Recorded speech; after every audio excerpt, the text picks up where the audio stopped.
नमस्कार. ज्यांनी भारतात वनस्पती वर्गीकरण शास्त्राच्या अभ्यासाची मुहूर्तमेढ रोवली त्या शास्त्रज्ञांमध्ये सर जोसेफ डाल्टन हुकर यांचे नाव अग्रगण्य आहे. त्यांचा फ्लोरा ऑफ ब्रिटिश इंडिया हा दस्तऐवज आपल्या वनस्पतींच्या अभ्यासासाठी अत्यंत महत्त्वाचा आहे. युद्ध, राजकारण, समाजकारण यांच्या पलीकडचा इतिहास हा केवळ महत्त्वाचाच नसून रंजकही असतो हे हुकर आणि यांसारख्या वनस्पती शास्त्रज्ञांच्या चरित्राचा अभ्यास करताना लक्षात येते. दुर्दैवानं मराठीत जोसेफ डाल्टन हुकर यांच्याबद्दल फारसं साहित्य उपलब्ध नाही. हुकर यांच्या जन्माला 200 वर्ष पूर्ण झाल्यानिमित्त पुण्यातील जीविदा संस्थेत दिलेल्या व्याख्यानाचा हा एक संपादित अंश आहे. सर जोसेफ डाल्टन हुकर यांच्याविषयी मराठीत असलेली माहितीची कमतरता भरून काढण्याचा हा एक प्रयत्न आहे. या पॉवर पॉईंट प्रेझेंटेशनसाठी ज्यांनी अनेक फोटो, चित्र आणि संदर्भ साहित्य उपलब्ध करून दिलं ते ट्रॉपिकल बोटॅनिकल गार्डन आणि रिसर्च इन्स्टिट्यूट तिरुवनंतपुरमचे निवृत्त शास्त्रज्ञ डॉक्टर सी सतीश कुमार यांचा मी सुरुवातीचाच ऋणनिर्देश करत आहे. हुकरचे स्वतःचे वडील हे बॉटॅनिस्ट होते. त्यांचं नाव होतं विल्यम जॅक्सन हुकर आणि हा स्वतः जोसेफ डाल्टन हुकर. तर विल्यम जॅक्सन हुकर स्वतः प्रसिद्ध बॉटॅनिस्ट होते आणि ते मी म्हटलं तसं हे हुकर जेव्हा जे.डी. हुकर म्हणजे मी त्यांच्याविषयी बोलतो ते जेव्हा उपसंचालक होते या क्यू गार्डनचे तेव्हा हे वडील त्यांचे संचालक होते. असं त्यांची कारकीर्द एकत्र होती. आणि मात्र एक प्रसिद्ध बापाचा असलेला मुलगा असल्याचे तोटे असतात. त्यातला एक तोटा असतो, आम्हाला सायटेशनमध्ये नाव लिहावं लागतं प्रत्येक ऑथरचं. तर त्याच्यामध्ये आम्हाला जे.डी. हुकरचं काम वडिलांपेक्षा मोठं असलं तरी यांचं हुक एफ असं लिहावं लागतं, म्हणजे हुकरचा मुलगा असं त्यांना नेहमी हे करावं लागतं. ते कणेकरांचा मुलगा म्हणून शिरीष कणेकरांचं पुस्तक आहे ना, हुकरचा मुलगा असंच या खरं टॉपचं नाव मराठी ठेवायला होतं. तर या विल्यम जॅक्सन हुकरचं लेक्चर मी वयाच्या 7व्या वर्षी ऐकलं आणि वडिलांचं लेक्चर ऐकल्यावर तो खूप प्रभावित झाला आणि ठरवलं की ह्याच्यातच याच विषयात करिअर करायचं. पण त्या काळात बॉटनीची डिग्री उपलब्ध नव्हती, घेता यायची नव्हती, म्हणून त्यांनी मेडिसिनची डिग्री घेतली. आणि त्या काळात काय ते बऱ्यापैकी त्याचं सिलेबसही खूप गोष्टी सारख्या त्याच्यात असायच्या. आणि मेडिसिनची डिग्री घेतल्यानंतर मग नेव्हीमध्ये तो जॉईन झाला की आपल्याला फिरता आलं पाहिजे, भटकता आलं पाहिजे, त्यासाठी उत्तम मार्ग म्हणजे नेव्हीत जॉईन होणे. आणि परत गेल्यानंतर मात्र मग हुकर समोर एक मोठा प्रश्न होता की त्याला 2 ऑप्शन देण्यात आले होते की तू कुठं जायचं नेमकं पुढच्या सफरीसाठी. तर एक मार्ग होता अँडीज, एक ऑप्शन होता अँडीज पर्वतरांगे प्लॅन कलेक्शनला जायचा, तर दुसरा ऑप्शन होता इंडियात जायचं. तर त्यांनी अल्फाबेटिकली न लावता स्वतःच्या मनाने निर्णय घेतला आणि आपण इंडियात जाऊ असं ठरवलं. आणि हा आपल्या दृष्टीनं फार महत्त्वाचा एक काहीतरी असा निर्णय होता. आणि तो भारतात आला आणि 3च वर्ष भारतात राहिला, 1848 ते 1851. आणि त्या दरम्यान मुख्य सगळी त्यांनी भटकंतीची केली, हिमालयात केली. आणि या दरम्यान त्याचा इंडियातला प्रवास तो सगळा झाला, तो जहाजाने इथपर्यंत आला. आणि मग तेही बऱ्याच त्याच्यात रंजक गोष्टी आहेत पण त्यात आज फार पडायला नको. आणि पूर्ण श्रीलंकेला वळसा घालून काही काळ कॅन्डी बंदरात थांबून मग तो चेन्नईला पहिल्यांदा त्याचे भारतभूमीला पाय लागले. आणि मग तिथून तो सगळा हत्तीवर बसून त्यांनी कलकत्त्यापर्यंत प्रवास केला. तर तो सगळा विंध्या पर्वत ओलांडून कलिंग वगैरे प्रांतातून तो कलकत्त्याला गेला. आणि कलकत्त्यानंतर मग त्यांनी तिथं थोडे दिवस बसून जिओलॉजिकल सर्वे ऑफ इंडियाचे जे त्या काळातले डायरेक्टर होते त्यांच्याबरोबर बसून आपल्या सगळ्या हिमालयन प्रवासाची त्यांनी आखणी केली. आणि हा सगळा हिमालयाचा प्रवास पूर्ण हे करून त्याच्यावरचं मुख्य सगळे त्याची त्या काळातली जी पब्लिकेशन होती ती होती. तर हा तो जोसेफ डाल्टन हुकर. भारताशी संबंधित नसलेलं असं खूप सारं काम जे.डी. हुकरचं आहे. त्याच्यामध्ये इंडेक्स क्युएन्सिसचे ते 2 व्हॉल्यूम आहेत. आणि मुख्य त्यांचा आवडता विषय होता नेपॅन्थस, म्हणजे घटपर्णी नावाची जी वनस्पती आहे ती घटपर्णी वनस्पतीचं त्यांनी बऱ्यापैकी स्वतःचं संकलन होतं. इम्पेशन्स म्हणजे आपण ज्याला तेरडे म्हणतो तर तेरडे गटातल्या वनस्पतींचा खूप सारा त्यांचा स्वतःचा अभ्यास होता. एक सिलोन म्हणजे मी म्हटलं तसं श्रीलंकेच्या फ्लोराचं हँडबुक त्यांनी पब्लिश केलं होतं. अर्थात हे बऱ्यापैकी काम कसं होतं, आता क्यू गार्डनचा डायरेक्टरच असल्यामुळे त्या काळात बऱ्यापैकी लोकांची मदत घेऊन तो करू शकायचा. म्हणजे एकट्याने सगळ्याच्या सगळे पार पाडले असं काही झालं नाही, पण वेगवेगळ्या लोकांची मदत घेऊन त्याचं चांगल्या पद्धतीनं मांडणे, चांगल्या प्रकारचं इंटरप्रिटेशन हे हुकरचं एकदम त्याच्या बाबतीत तो एकदम सिद्धहस्त होता. आणि आणखीनही काही कामं आहेत या सोडून. तर मी म्हटलं तसं तो अंटार्क्टिक व्हॉयेजला गेला होता, तर त्याची ती INS ची नावं बघा, एक टेरर असं त्याचं नाव आहे. मग तो फ्लोरा ऑफ अंटार्क्टिका एक पब्लिश होता. तर न्यूझीलंडचा फ्लोरा त्यांनी काइंड ऑफ पहिल्यांदा पब्लिश केला. टास्मानियाचा फ्लोरा पब्लिश केला. आणि तो क्रिप्टोगॅमिक म्हणजे छोट्या आलगी यांचा अभ्यास करून एक त्याचं पुस्तक ते अंटार्क्टिक व्हायेजवरचं त्यांनी पब्लिश केलं होतं. पण त्या पलीकडे आपण मी सुरुवातीलाच म्हटलं तसं आज फक्त आपण बोलूया किंवा बोलणं योग्य राहील त्याचा जो कॉन्टेक्स्ट आहे इंडियन रेफरन्समध्ये भारताच्या संदर्भात त्याचं जे सगळं काम आहे. तर त्याच्यातलं सगळ्यात महत्त्वाचं पुस्तक त्याचं होतं, मी म्हटलं मगाचपासून सांगतोय की फ्लोरा ऑफ ब्रिटिश इंडिया नावाचा ग्रंथ त्यांनी 7 खंडात प्रकाशित केला. आणि हा आपल्या भारताच्या जैवविविधतेच्या दृष्टीनं अत्यंत मोलाचा आणि नंबर आकडा सांगता येईल की किती भारतात वनस्पती आहे त्याचा पहिला आकडा जर कोणीतरी निर्माण केला असेल तर हा एक महत्त्वाचा खंड होता. त्याच्या आधीच त्यांनी थोडं एक फ्लोरा इंडिका नावाचं एक काइंड ऑफ पब्लिकेशन केलं होतं एक थॉम्सन बरोबर. पण यांनी J.D. हुकरच्या यांनी काय सांगितले आपल्याला आकडा 10,000 त्या काळात त्यांनी 10,000च्या पेक्षा थोड्या जास्त वनस्पती त्यांनी या भारतातून म्हणजे ब्रिटिश इंडिया म्हणजे त्या काळातला सगळा भूतान, बांगलादेश, पाकिस्तान असा सगळा ब्रिटिश इंडिया ज्याला म्हणायचं स्वातंत्र्यपूर्व भारत, तर त्या सगळ्या भारताचा हा सगळा 10,000 नंबर आहे. आणि अजून आपण म्हणजे यानंतर इतकी 50-60 वर्षाचं काम झालेलं आहे, पण अजून हा नंबर डबल झालेला नाही.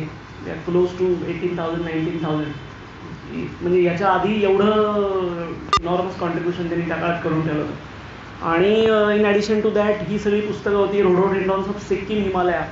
रोडोडेंड्रॉन नावाची हिमालयात मिळणारा एक झुडूप आणि वृक्ष वजा एक वनस्पतीची जात आहे. त्याच्या खूप साऱ्या प्रजाती आपल्याकडे आहेत.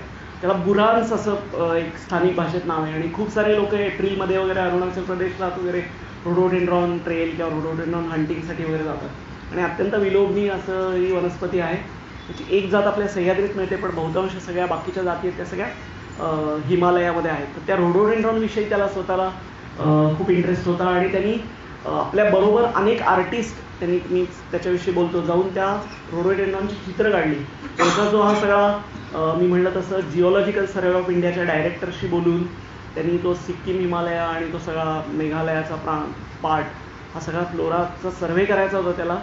तर त्याच्यासाठी मिळून त्याच्यातला एक त्याचा महत्त्वाचा एम त्याच्यासमोर होता की या रोडोडेंड्रॉन नावाच्या वनस्पतींचं फार युरोपात एक काइंड ऑफ खूळ निर्माण झालं होतं की आपल्या गार्डनमध्ये असेल तर आपण एकदम प्रतिष्ठित असं सगळं होतं. तर त्या प्रतिष्ठितपणापायी भारतातल्या कित्येक वनस्पती त्यांनी तिकडं नेऊन आणि भारतातल्या म्हणजे वेस्टर्न घाटातल्या नेऊन चालणार नाहीत कारण आपल्याकडचं ट्रॉपिकल क्लायमेट आहे. त्यांना नेल्या पाहिजेत त्या म्हणजे हिमालयातल्या खूप साऱ्या वनस्पती नेऊन युरोपात इंग्लंडमध्ये बागेत लावणे असा एक महत्त्वाचा त्या काळातला उद्योग होता. आणि तो सगळाच म्हणजे होता की ठिकठिकाणून वनस्पतींचे नमुने आणायचे ते बागेत लावायचे, ठिकठिकाणून पक्षी आणायचे आणि त्याच्यात भुसा भरून टॅक्झोडॉमी करून आपल्या संग्रहालयात ठेवायचं. आणि मग ज्याच्याकडं जास्ती चांगला संग्रह तो एकदम त्याला समाजात एकदम मान वगैरे असं. तर हे रोडोडेंड्रॉनचं मूळ जे युरोपात बिया पहिल्यांदा नेल्या आणि आता त्यानंतर मोठा युरोपात सगळीकडं रोडोडेंड्रॉन बागेत दिसतात किंवा त्यांचे नवीन हॉर्टिकल्चर ब्रीड्स वगैरे तयार केले. ह्याचं मूळ पहिलं काम हे सगळ्या हुकरनी या सगळ्या बिया नेल्या होत्या. आता एक थोडं विषयांतर होईल म्हणून सांगतो, पण तरी एक पॅफिओपेडियम फेरियनम नावाची एक ऑर्किड आहे ज्याला त्याचं कॉमन इंग्लिश नेम आहे लॉस्ट ऑर्किड, ते नाहीसं नामशेष झालेलं ऑर्किड आहे. ते असं सगळं लिहून आपल्याकडचं त्या ब्रिटिश लोकांनी संपवून टाकलं. तो pink headed duck best example की त्यांना त्याचे एक नमुने पाहिजेत म्हणून ते भारतात एकेकाळी होतं ते सगळं नामशेष झालं. अशी बरीच उदाहरणं आहे. रोडोडेंड्रॉन मात्र सुदैवानं बिया नेल्या त्यांनी, अख्खी झाडं नाही उठून नेली. त्यामुळे आपल्याकडं आणि मुळातच रोडोडेंड्रॉन खूप कॉमन आहेत सगळीकडं. तर हे रोडोडेंड्रॉनचं त्यांनी एक महत्त्वाचा एम होता. हे रोडोडेंड्रॉन सगळे हिमालयातले बघायचे आणि त्या काळात त्यांनी बरोबर जाताना हे सगळे चित्रकार सोबत घेऊन गेले होता. आणि त्या काळात काही फोटोग्राफी नसल्यामुळे किंवा अगदी सुरुवात असेल त्या काळात कदाचित, तर फोटोग्राफी नसल्यामुळे चित्रकार घेऊन जायचे रोडोडेंड्रॉनच्या झाडाखाली इथेचा टाका तंबू म्हणायचं आणि काढा आता चित्र. आणि नुकतेच ते सगळे चित्रकार जे होते ते मुघल दरबार, ते मुघल जे आधी होते, खूप सारी प्लॅन्स इलस्ट्रेशन किंवा ड्रॉइंग काढून घेतली आणि ती त्या रोडोडेंड्रॉन्स ऑफ सिक्कीम हिमालया या पुस्तकात आपल्याला आहे. बरं, माझ्यासारखा माणूस असता तर त्याला टार्गेट दिलं असतं की फक्त रोडोडेंड्रॉन बघून यायचं, तर मी फक्त रोडोडेंड्रॉन बघून आलो असतो, बाकी काही लिहिलं नसतं. तर त्यांनी एक अत्यंत उत्तम या सगळ्या हिमालयाच्या प्रवासाचं प्रवास वर्णन सदृश लिहिलेलं आहे हुकरने. आणि त्याचं नाव त्यांनी 2 खंडात ते प्रकाशित केलं. त्याचं नाव होतं हिमालयन जर्नल्स. 2 त्याचे व्हॉल्यूम्स आहेत आणि ते इंटरनेटवर फ्री अवेलेबल आहे. आणि बॉटनी येणाऱ्या न येणाऱ्या असं काही त्याच्यात फरक पडत नाही, कारण त्यांनी इतकी सुंदर सगळ्या गोष्टींची वर्णनं केलेली आहे. तर हे हिमालयन जर्नल, आणि मी तुम्हाला सगळ्यांना विनंती करेन की तुम्ही सहज म्हणून इंटरनेटवर हिमालयन जर्नल डाउनलोड करून बघा आणि वाचून बघा. आणि हुकर खरा कोण होता, कसा अष्टपैलू होता, हे तुम्हाला त्याच्यातून नीट कळू शकेल. तर त्याच्या आधी मी म्हणलं तसं त्यांनी थॉम्सन बरोबर एक फ्लोरा इंडिया लिहिला, एक इलस्ट्रेशन्स ऑफ हिमालयन प्लांट्स. मी म्हणलं तसं हे चित्रकार घेऊन जाऊन मग फक्त रोडोडेंड्रॉन बघायचे, मग दुसरं दिसलं तर त्याच्याकडे बघायचं नाही असं न करता, की चांगली प्लॅन्ट्स मिळतील, फ्लॉवरिंग असतील, त्यांचे सगळ्याचे इलस्ट्रेशन बनवून घेऊन त्यांनी ते एक एडिट बुक केलं. आणि सेंच्युरी ऑफ इंडियन ऑर्किड्स आणि sketch of flora of British India खूप नंतर त्यांनी खरं लिहिला. तर हे सगळे 1905 खूपच नंतर आहे. तर हे सगळे मुख्य त्याच्या भारताच्या कॉन्टेक्स्टमधले ग्रंथ आहेत. तर हा जेव्हा मी म्हणलं तसं अंटार्क्टिक व्हॉयेजमधून आला आणि खूप चांगली सवय, म्हणजे खूप साऱ्या गोष्टी लिहून ठेवायची. हुकरला डायरी लिहिण्यासारखी सवय होती आणि खूप गोष्टी त्यांनी लिहून ठेवल्यात, त्यामुळे ते सगळं बऱ्यापैकी लिटरेचर त्याचं अवेलेबल आहे. तर हे त्याचंच लिखाण आहे, ते नंतर कोणीतरी टाईप केलेलं आहे. तर त्या काळात त्यांनी असं लिहून ठेवलं. तर मी अंटार्क्टिक व्हॉयेजवरून आल्यानंतर मला पुरेसे प्रसिद्धी मिळाली. ती वडील तर बॉटॅनिस्ट होते, त्यामुळे त्याला ग्रँटसाठी धडपडावं लागलं नाही, की कुठं जायचं तसं तर ग्रँट कुठून मिळवायची, फील्ड वर्कला वगैरे असं. त्याच्यात त्यांनी या ठिकाणी फार इंटरेस्टिंग म्हणलं की माय चॉईस ले between India and Andes and I decided upon the former. आणि ह्याचं कारण होतं, एक सद्ग्रस्त, त्याचं नाव तर डॉक्टर फाल्कनर म्हणून. तर याने त्याला इन्सिस्ट केलं की तुम्ही भारताला चला, तुम्ही कुठेतरी अँडीजमध्ये जाते, बर्फापेक्षा आपल्याकडे जास्ती डायव्हर्सिटी आहे, तुम्ही भारतात या. तो ऑलरेडी फाल्कनर स्वतः भारतात होता आणि त्यांनी स्वतःही बॉटनीमध्ये त्या फाल्कनरला रस होता आणि स्वतःही बऱ्याच त्यांनी बॉटनिक गोष्टी करून ठेवल्या. पण तो फाल्कनर प्रसिद्ध आहे, तो त्याचा मॅमेलियन पॅलिओन्टॉलॉजी असा त्याचा मूळ अभ्यासाचा विषय होता आणि त्याच्यातमध्ये त्याला इंटरेस्ट होता आणि त्याच्यात त्यांनी सगळं काम केलेलं आहे. पण साईड बाय साईड म्हणून बऱ्याच सारे प्लॅन्टचे नमुने त्यांनी गोळा केले आणि ते सगळं आहे. ते त्याच्यात त्यांनी निर्णय घेतला की भारतात जायचं. देन जानेवारी 1848 ते जानेवारी 1851, सो त्याचं वय होतं, अंटार्क्टिक व्हॉयेजला गेला तेव्हा त्याचं वय होतं 24 आणि भारतात आला तेव्हा त्याचं वय होतं 30. आणि 2 वर्ष त्यांनी सगळी स्पेंड केली इथं सिक्कीम आणि त्या सगळ्या भागात. आणि हे सगळे ट्विग्स मी म्हणलं तसं हर्बेरियम स्पेसिमेन्स, हुकरचे क्यूमध्ये खूप सारे स्पेसिमेन्स त्यांनी पाठवले आणि खूप सारे स्पेसिमेन्सचे स्कॅन, ऑनलाईन स्कॅन आता इंटरनेटवर अवेलेबल आहे, हुकरची कलेक्शन जे आहे ती. आणि हा सगळा ट्रेड मी मगाशीच म्हटलं तसं रोडोडेंड्रॉनचा ब्रीडिंग आणि त्याचा युरोपातला ट्रेड हा सगळा सुरू करण्यामागे हुकरने नेलेल्या बिया होत्या. आणि हा प्रवास वर्णन करणारा सगळा हिमालयन जर्नल्स त्यांनी इथं तुमच्या लक्षात येईल. नोट ऑफ अ नॅचरलिस्ट आणि विथ मॅप्स अँड इलस्ट्रेशन्स, म्हणजे नुसतंच वर्णन भरपूर लिहिण्यापेक्षा सगळे मॅप्स आणि इलस्ट्रेशन्स देऊन त्यांनी हे सगळं केलेलं आहे. 1854 साली पहिला व्हॉल्यूम आणि 1855 साली त्याचा दुसरा व्हॉल्यूम हिमालयन जर्नलचा प्रकाशित झाला. त्यातला हा मला एक फार इंटरेस्टिंग पॅसेज वाटला. तर त्याच्यात तो म्हणतो की मला हे कॉलव्हिल नावाचे, James Colville, president of Asiatic Society, तर कलकत्त्याला जी एशियाटिक सोसायटी आहे त्याचे प्रेसिडेंट होते कॉलव्हिल नावाचे. आणि त्यांनी मला खूप मदत केली. सगळ्यात महत्त्वाची मदत मला काय केली असेल कॉलव्हिलनी, तर मला एक पालखी दिली. त्यांनी लिहिलं कम्प्लिटली इक्विप्ड पालखी आणि which for strength and excellence of construction was best. आणि त्यांनी पुढं लिहिले की मी जाता जाता माझ्या प्रवासाच्या दरम्यान अनेक साऱ्या पालख्या मोडताना बघितल्या, कशा तुटल्या, ते बघितलं या कॉल्व्हिलने दिलेल्या पालखीचं कौतुक वाटतं. पण असं सगळ्यांचं ज्यांनी मदत केली आहे त्यांचं व्यवस्थित ॲक्नॉलेज करून त्यांनी लिहिलं होतं. आणि हा पालखीचा इन्सिडन्स फार महत्त्वाचा आहे, कारण पुढचा सगळा हिमालयाचा प्रवास तोपर्यंतचा त्यांनी प्रवास मी म्हटलं तसं मद्रासला तो आला आणि मद्रासवरून तो कलकत्त्याला गेला. हा सगळा प्रवास त्यांनी हत्तीवरून केला आणि त्यांनी ते हिमालयन जर्नल्समध्ये त्याची जी प्रिफेस आहे त्याच्यात वर्णन केले की हत्तीचा प्रवास किती त्याला मजा आली. आणि मात्र हिमालयाचा सगळा प्रवास त्यांनी या पालखीतून केला. एक दुर्दैवी प्रसंग या दरम्यान ओढवला की तो जो सिक्कीमचा त्या काळातला स्थानिक राजा होता त्यांनी त्याला कैद केलं की हा कोण आला माझ्या प्रांतात. तोपर्यंत पूर्ण ब्रिटिशांचा अंमल आपल्याकडे झाला नव्हता. 1857चं बंड व्हायचं होतं. त्यामुळं असं प्रत्येक ठिकाणी आपापले राजे होते आणि ते आपापल्या परीनं ब्रिटिशांशी लढण्यात मग्न होते. हा ब्रिटिश कोण आपल्याकडे आला असं म्हणून त्याला काही दिवस तरी कैद केलं आणि थोडे दिवस त्याला त्याच्या कैदेत राहावं लागलं. आणि नंतर सुटल्यानंतर तोच प्लॅन त्यांनी पुढे कंटिन्यू केला आणि सिक्कीममधून तो मेघालयात गेला. तिथं त्याचा एक जुना शाळेतला कॉलेजमधला एक मित्र थॉमस थॉम्सन म्हणून, तर थॉमस थॉम्सननी त्याला खूप सारी मदत केली. आणि हा थॉमस थॉम्सन म्हणजे नंतर त्या दोघांनी मिळून मग हा जो फ्लोरा इंडिका म्हणून एक काइंड ऑफ भारताचा पहिला ब्रिटिश इंडियाचा बिग मोठा जो 7 वॉल्यूमचा फ्लोरा आहे त्याच्या आधीचा खंड प्रकाशित करण्यास थॉमस थॉम्सननी त्याला मदत केली आणि त्यांच्या नावावर तो फ्लोरा पब्लिश झालाय. आणि मग हिमालयन जर्नल त्याविषयी सांगतं आणि किती महत्त्वाचं आहे की सिक्कीमच्या राजाच्या तावडीतून सुटून नंतर परत न जाता पुढं जाणे. पुढं तो मेघालयात गेला, त्याला मेघालयावर नाव सगळ्या प्रांताला आसामच म्हणायचे. आणि मेघालयात गेला आणि मेघालयातल्या त्या खासी पर्वत रांगेत त्याला पहिल्यांदा ती नेपॅन्थस खासियाना भारतात असलेली एकमेव घटपर्णीची जी जात आहे, स्पीसीज आहे, ती त्याला या प्रवासात सापडली. आणि मग त्यांनी त्याला खासी पर्वत रांगेत मिळतं म्हणून खासियाना असं ते नाव दिलं. तर तुम्ही नेपॅन्थस खासियाना हे नाव जर इंटरनेटवर टाईप केलं, बोटॅनिकल नाव त्याचं पाहिजे असेल तर त्याच्यापुढे हुक एफ असे एक शब्द येतो. हुक एफ म्हणजे जोसेफ डाल्टन हुकर. आणि मी म्हटलं तसं कॉल्व्हिलनी त्याचं हे सगळं पालखी देण्याचं काम केलं. त्यामुळे नंतर कॉल्व्हिल कोण असा प्रश्न पडल्यावर तुम्हाला हे एक झाड आहे कॉल्व्हिलिया रेसिमोजा, तुम्हाला या टिळक स्मारक मंदिरात ते फुलतं, त्याच्या नावाने ही स्पीसीस केलेले हा कॉल्व्हिल. हिमालयन जर्नलमध्ये मी म्हटलं तसं चित्रकारही आहेत रोडोडेंड्रॉन काढायला नेलेले. आणि त्या चित्रकारांना त्यांनी मग या पूर्ण वेळ कामाला गुंतवून वेगवेगळ्या गोष्टींची चित्र काढून घेतली. त्याच्यातली खूप सारी चित्र या हिमालयन जर्नल्समध्ये त्यांनी घातलेली आहेत. तर हे त्यातलं एक महत्त्वाचं चित्र आहे. कांचनजुंगा असं म्हणलेलं आहे. कुठला तरी एक बंगला आहे, तो त्या बंगल्यातून कांचनजंगा ते जे काही शिखर आहे ते कसं दिसतं याचं एक इलस्ट्रेशन त्यांनी त्यावेळी काढून घेतलं.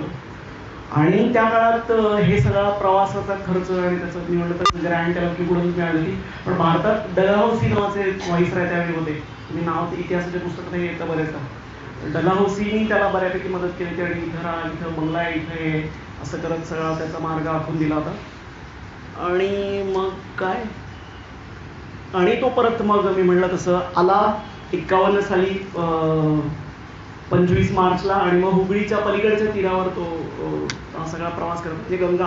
आणि हुगळीच्या तीरावरच जर तुम्ही कलकत्त्याला सिबपूरची जी बोटॅनिकल गार्डन आहे, BSIचं ऑफिस जिथे बघितलं तर हुगळीच्या पलीकडच्या तीरावर ती सगळी होती. आणि फाल्कनरनीच परत मी म्हटलं तसं त्याला वेलकम केलं. आणि त्यानंतर तो थोडे दिवस इथं राहिला आणि मग इंग्लंडला परत निघून गेला. आणि फाल्कनर त्यावेळी बोटॅनिकल सर्वे ऑफ इंडियाचा डायरेक्टर होता. त्याच्या आधी नाथानियल वॉलिच, त्याचं खूप सारं कॉन्ट्रिब्युशन इंडियन बॉटनीमध्ये आहे. त्यानंतर हा फाल्कनर, आणि फाल्कनरनंतर मी मला किडिया नावाचं जिन्नसचं सांगितलं, तो कीड, जसे ते 3 मोठे लोक एकदम पाठोपाठ BSI इंडियाचे त्या काळातले डायरेक्टर होते. तर हा फाल्कनर आणि आपण एक जिनस त्याच्या पूर्वीप्रित्यर्थ आहे फाल्कोनेरिया म्हणून, तुरा ज्याला मराठीत आपण म्हणतो. आता हे त्यांनी त्या काळात मुख्य त्याचा हेतू होता की हिमालयन रोडोडेंड्रॉन पब्लिश करायचे. तर ह्या रोडोडेंड्रॉनच्या अनेक इंटरेस्टिंग याच्यावरून तुमच्या लक्षात येईल की किती सुंदर प्लेट्स या पुस्तकात रोडोडेंड्रॉन हिमालयन पुस्तकात आहेत. Rhododendron Sikkim Himalaya, Joseph Dalton Hooker आणि या सगळ्याच्या डिग्री. आणि मग ते काय लंडनला पब्लिश झाले हे सगळे information. So published in 3 parts 10 plates each. 3 भागात पब्लिश आहे. 10 प्लेट्स आहेत. 1851 मार्च ते 1851 नोव्हेंबर डिसेंबर असं ते सगळं पब्लिश झालं. आणि खूप या सगळ्या प्रवासात त्याला नवनवीन स्पीसीज मिळाल्या त्या रोडोडेंड्रॉनच्या, ज्या जगाला माहिती नव्हत्या. त्या सगळ्याला नावं हुकरनी प्रपोज केली किंवा नावं दिली. आणि त्यातली ही एक रोडोडेंड्रॉन डलहौसी, आणि त्यात मी म्हणलं तसं त्या व्हाईसराय जो गव्हर्नर जनरल होता त्याच्या वाईफ लेडी डलहौसी, तिचं नाव दिलं आहे या ऑर्किडला, सॉरी या रोडोडेंड्रॉनला. तर त्याचं त्या पुस्तकातलं इलस्ट्रेशन, हा त्याचा फोटो आहे आणि हे इलस्ट्रेशन आहे. किती सिमिलॅरिटी आहे बघा. हे सगळे मुघल आर्टिस्ट एकदम प्रिसाईज होते या बाबतीत. आणि पानाचं एकूण तुम्ही याच्यातली पानं बघितली आणि यातली पानं बघितलीत, त्याचा मागचा सरफेस पानांचा आणि त्याच्या कडा आणि बाकी फुलातले सगळे अँथर्सचे डिटेल्स हे सगळे बघितले ना, तुम्हाला कोणा फोटो नाही बघा वाटेल, ते इलस्ट्रेशन बघा वाटेल. थोडी सुंदर सगळे इलस्ट्रेशन्स या पुस्तकामध्ये आहेत.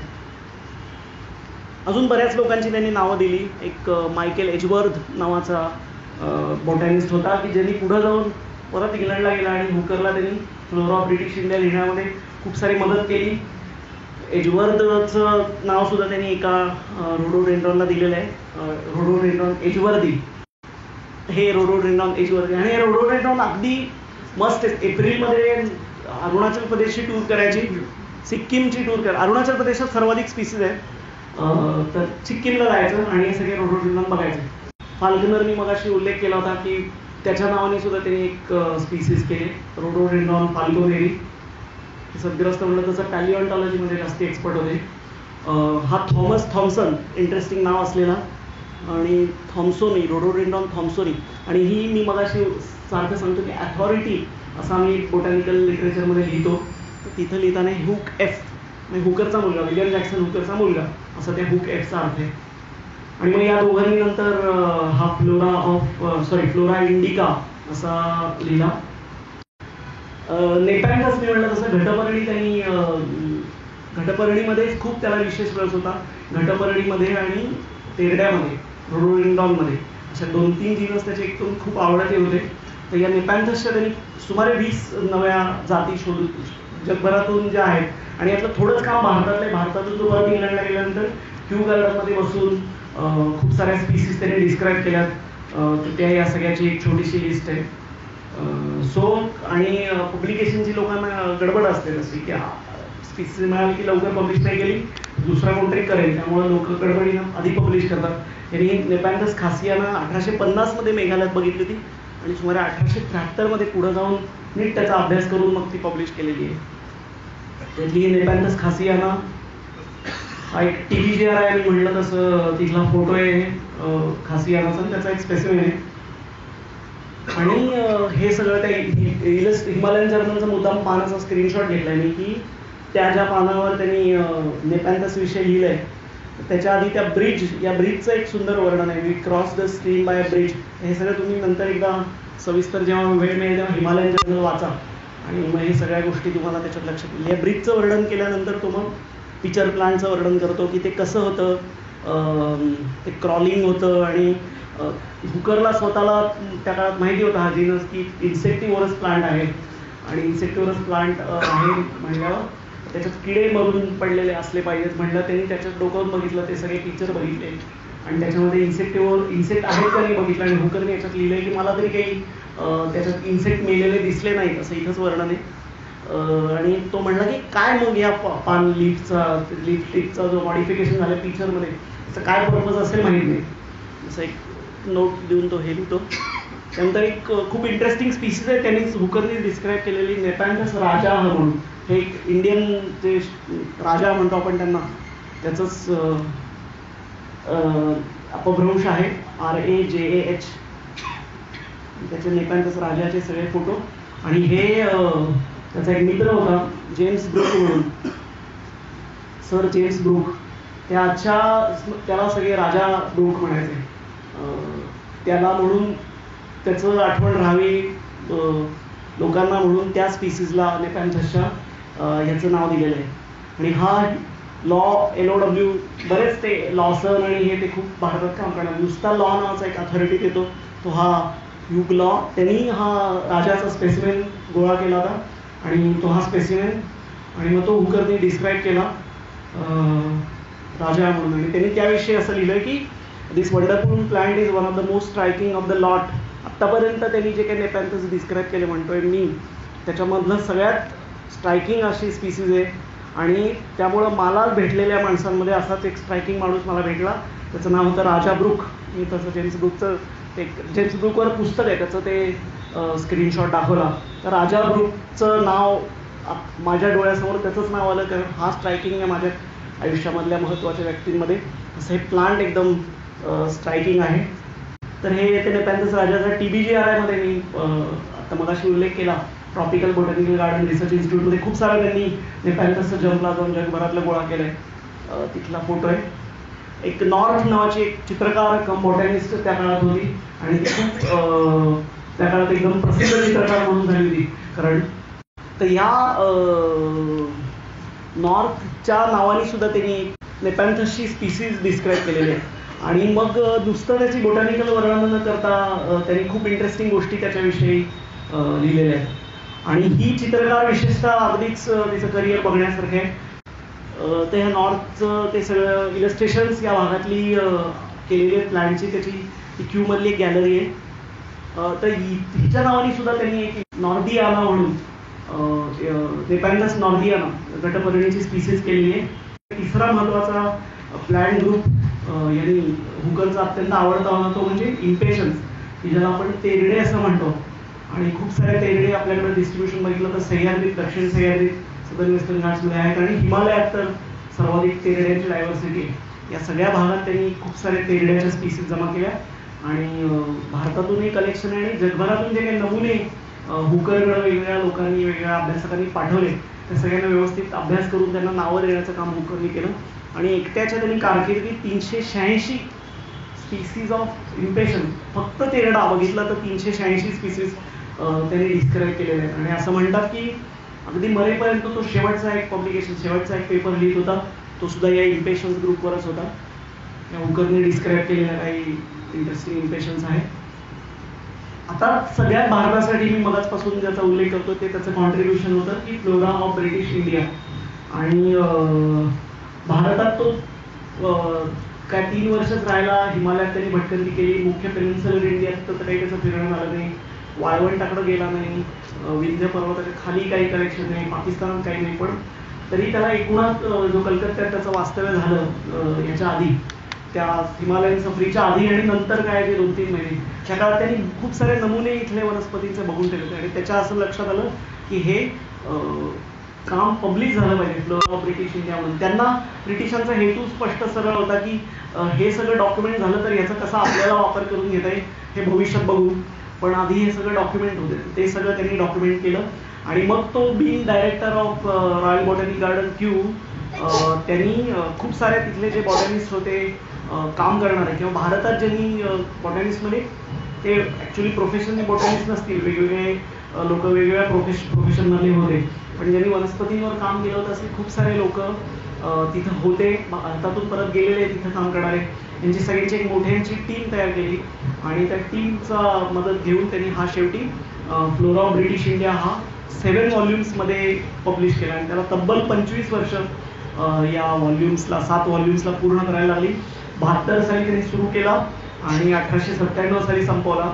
आणि नंतरही त्याला परत वाटलं की याचं नीट ॲनालिसिस झालेलं नाही, की त्याच्याविषयी विस्तृत विवेचन आपण केलेलं नाही, म्हणून त्यांनी परत 1905 साली एक त्याच्यावर मोठा निबंध फ्लोरा ऑफ ब्रिटिश इंडियाचं ॲनालिसिस काइंड ऑफ असंही एक पब्लिश केला.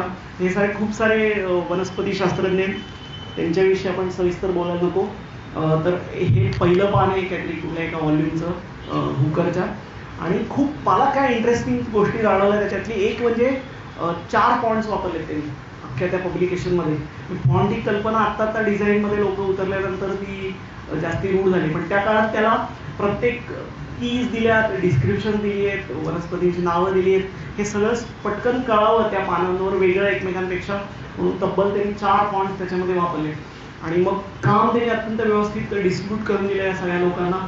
आणि प्रत्येक भारतातून आलेले सर्व जे काही नमुने होते त्या सगळ्यांचा सविस्तर अभ्यास केला, त्यांची आयडेंटिटी कन्फर्म केली. बाकीच्या इतर काही खंडातल्या नमुन्यांची ताळून तेच नाही आहेत ना, वेगळे कसे आहेत याचा सगळ्याचा अभ्यास करून प्लॅन्टचे जे असतात, फॅमिली नावाचा एक प्लॅन्टमध्ये मोठा होमोजिनस ग्रुप आहे, अशा फॅमिलीज प्रत्येक अभ्यासकाला त्यांनी डिस्ट्रीब्यूट करून दिल्या आणि मग हे सगळं त्यांनी प्रकाशित केलं. हे सगळे सगळ्या लोकांची मदत घेऊन त्यांनी ते सगळे 17 कोवर्कर्स त्याचे होते आणि सगळ्यांना व्यवस्थित त्यांनी ॲक्नॉलेज केले. इथेही दिलेलं आहे बऱ्याच ठिकाणी.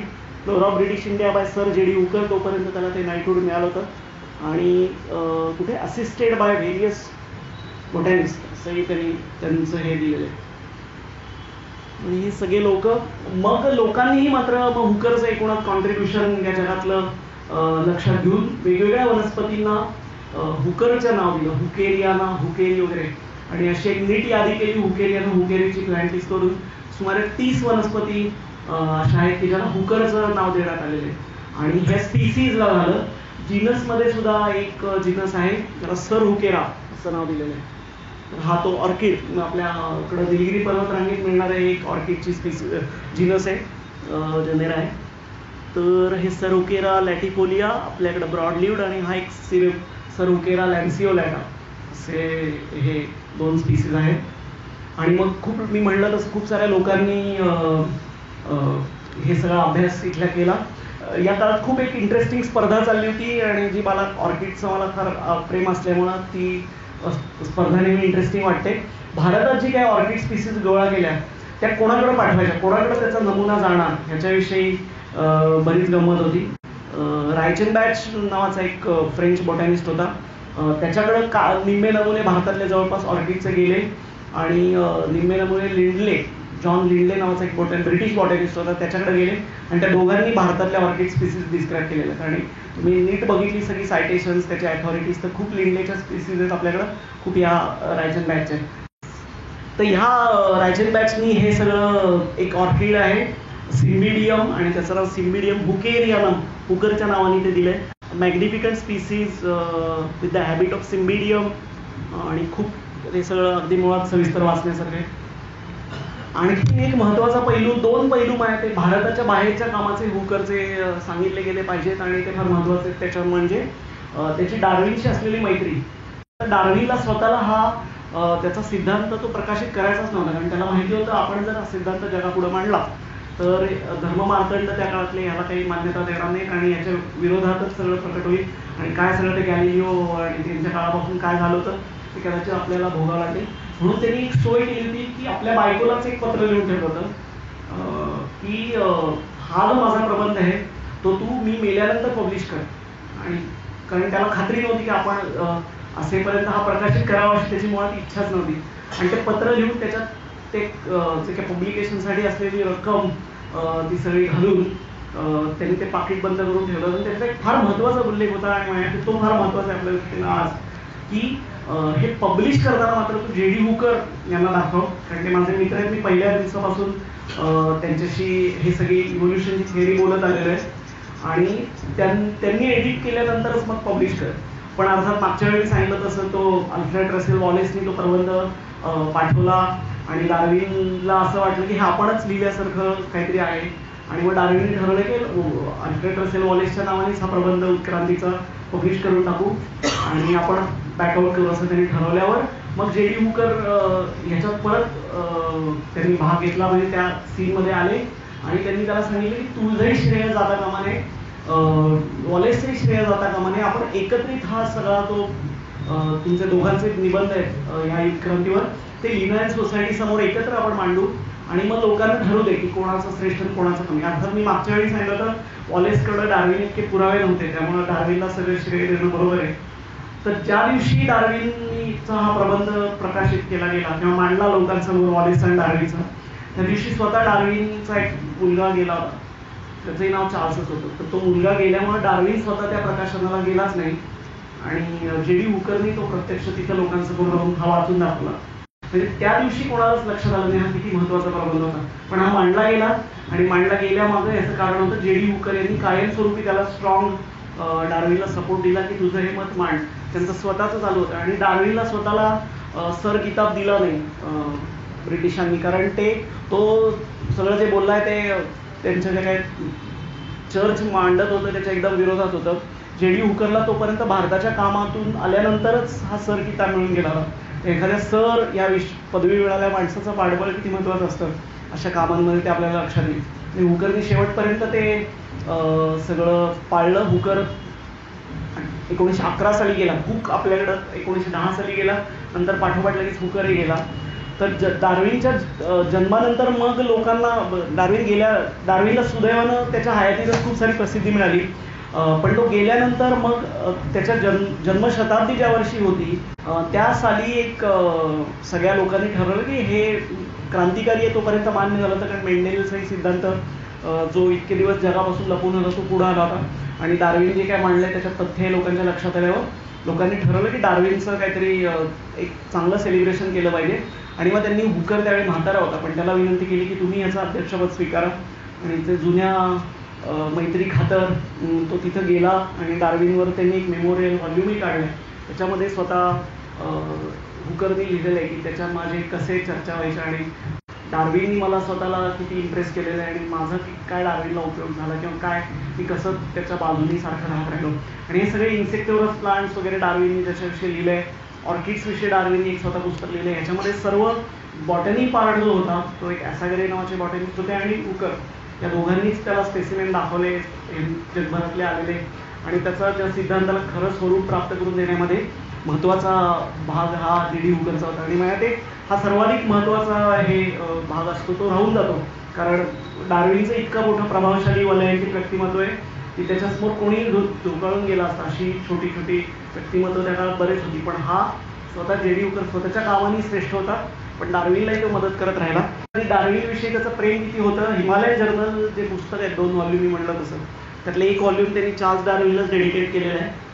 आता हुकरचा एक महत्त्वाचा आणखी भाग त्यातला होता तो म्हणजे आपण ज्यांनी फर्स्ट इयर सेकंड इयर काय 11वी-12वी पासून बॉटनी घेतलेलं असतं त्यांनी Bentham and hookers system of classification नावाची सिस्टीम एक ऑलरेडी एस्टॅब्लिश असलेले जॉर्ज बेंथम नावाचे ब्रिटिश वनस्पतीशास्त्री होते. त्यांच्याबरोबर हुकरनी ही सिस्टीम प्रपोज केली. आणि या सिस्टीमचं वैशिष्ट्य म्हणजे त्याच्या आधी असलेल्या अनेक साऱ्या सिस्टीम्स त्याच्यात लिनायन सिस्टीम होती आणि काही सिस्टीम्स आल्या होत्या त्याच्यामध्ये वापरायला सर्वाधिक सोपी असलेली फील्डवर पटकन वापरता येईल आणि सर्वसामान्य लोकांनाही लक्षात येईल. त्यामुळं हे एक महत्त्वाचं त्याचं गुण आहे. ही सिस्टीम खूप वापरायला सोपी आहे. भारतात ब्रिटिशांचा अंमल असल्यामुळं भारतातल्या सगळ्या हार्बेरियममध्ये पादपाल्यांमध्ये आणि बाकी सगळे आपल्याकडे उपलब्ध असलेल्या फ्लोरामध्ये की ही सिस्टीम सर्वत्र वापरण्यात आलेली आहे. पण ह्या सिस्टीम जेव्हा प्रपोज केली गेली जॉर्ज बेंथम बरोबर तेव्हा डार्विनचा उत्क्रांतीवादाचा निबंध प्रकाशित झाला होता. पण हुकरनी स्वतः कितीही डार्विनचा मित्र असल्यावर रोजच्या चर्चेत त्याचा सहभाग होत असला तरी कुठेही तो जो कन्सेप्ट होता इव्होल्युशनरी कन्सेप्ट हा त्यांनी स्वतःच्या सिस्टीममध्ये प्रपोज करताना आणला नाही. त्या सिस्टीमविषयी सांगताना लिहितात it is post Darwinian by date but pre Darwinian by concept असं एक इंटरेस्टिंग वाक्य बेंथम अँड हुकर सिस्टीमविषयी आहे. तर ही सिस्टीम प्रपोज करणे हे जॉर्ज बेंथम बरोबर असं एक महत्त्वाचं काम होतं. म्हणलं तसं हे जनेरा प्लॅन्टॅरम या पुस्तकात त्यांनी सगळी ती स्पीसीस पब्लिश केली जॉर्ज बेंथम आणि डी हुकर आणि ते सगळे लंडनची ही पुस्तकं. अगदी शेवटचा त्याचे काही जे फोटो त्या काळात अवेलेबल होते त्यातला डी हुकरचा फोटो आणि 10 डिसेंबर 1911 म्हणजे कुक गेल्यानंतर बरोबर 11 महिन्यांनी आपल्यासाठी हा एक दुर्दैवी योगायोग म्हणता येईल असा. तर हा डी हुकर रात्री झोपेतच त्यांचं निधन झालं. पण त्यांनी इतकं सारं काम करून ठेवलं होतं की खूप साऱ्या स्पीसीजला त्यांनी हे त्यांची नावं आहेत आणि त्यांनी जगासमोर आणून दिले. ते 7व्या वर्षी त्यांनी जे व्याख्यान ऐकलं वडिलांचं त्यांनी इन्स्पायर्ड होऊन एवढं सारं काम करून ठेवलं आणि बॉटनीमध्ये खूप कॉन्ट्रीब्युशन करून ठेवलं. कुसुमाग्रजांची एक कविता मला सारखी वाचताना 2च माणसं आठवतात, डार्विन आणि हुकर. काय मला सगळी पाठ नाही परंतु अवचित काही घडते काही पणाला लागे अशा बावळ्यांमधून होती ज्वाळांचे गिरी जागे. अशा खुळ्यांच्या जमावातुनी महाखुळे ते येती मानवातल्या माणुसकीला पुढे जरासे नेती. महाखुळे ते होती असती म्हणून आपण सारे रुपयांसह पेटीत ठेवतो 2-4 हे तारे. धन्यवाद.